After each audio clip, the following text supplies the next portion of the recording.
Shalom, selamat pagi Bapak Ibu Saudara kekasih Tuhan. Kita berjumpa kembali melalui renungan harian Toraya edisi Jumat tanggal 16 Juni tahun 2023. Kita akan membaca dan merenungkan firman Tuhan. Saudara, mari kita berdoa. Allah kekal, Allah Bapa di dalam surga. Terima kasih Tuhan atas kehidupan di pagi hari yang indah ini. Kami boleh bangun dengan tubuh sehat Tuhan, itu semua karena pertolongan-Mu. Dan sekarang kami akan membaca dan merenungkan firman-Mu untuk menjadi kekuatan kami sepanjang hari ini Tuhan. Kami mohon Roh Kudus Tuhan bekerja, menguasai hati dan pikiran kami, supaya firman yang akan kami dengarkan boleh mengambil tempat di dalam hati kami masing-masing. Terima kasih Tuhan. Inilah doa kami dan bersabdalah di dalam nama Tuhan Yesus Kristus. Haleluya. Amin. Saudara yang dikasihi oleh Tuhan, pembacaan kita di pagi hari ini yaitu dari pertama Tesalonika 2 ayat 13 sampai ayatnya yang ke-20. Saya akan membacakan ayat yang ke-17 sampai ayatnya yang ke-20. Beginilah firman Tuhan.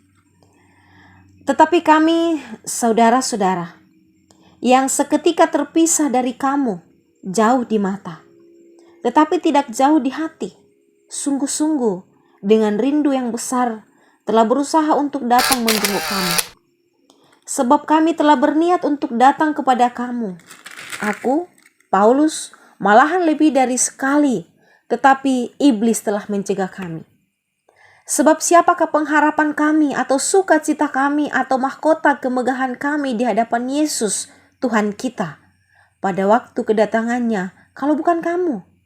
Sungguh, kamulah kemuliaan kami dan sukacita kami. Demikian firman Tuhan. Saudara yang dikasihi oleh Tuhan,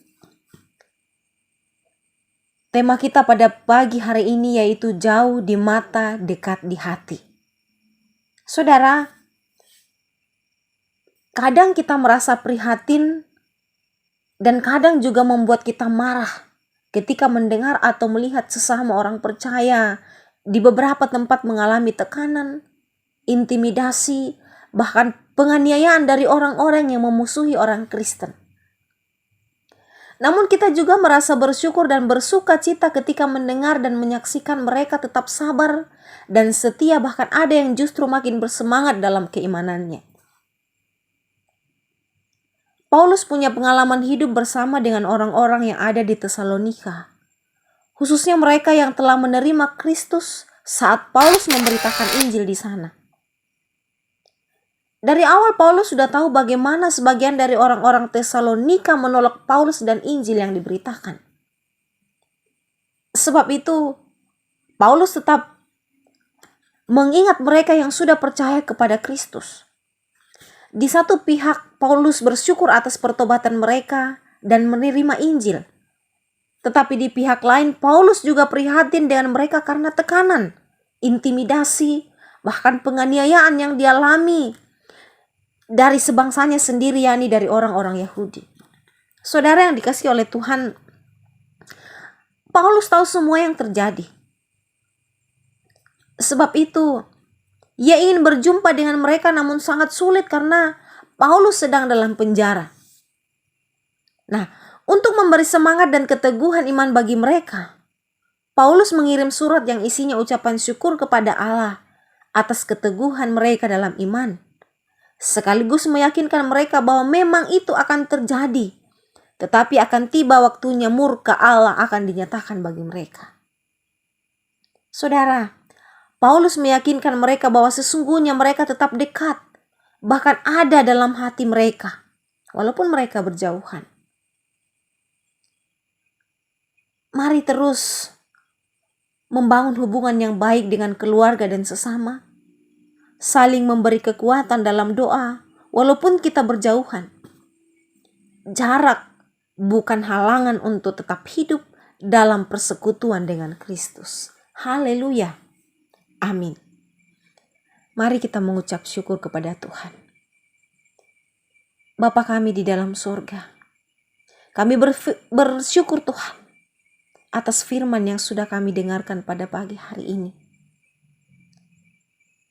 Firman-Mu Tuhan akan menjadi dasar bagi kami untuk saling dekat satu dengan yang lain, saling mengasihi satu dengan yang lain.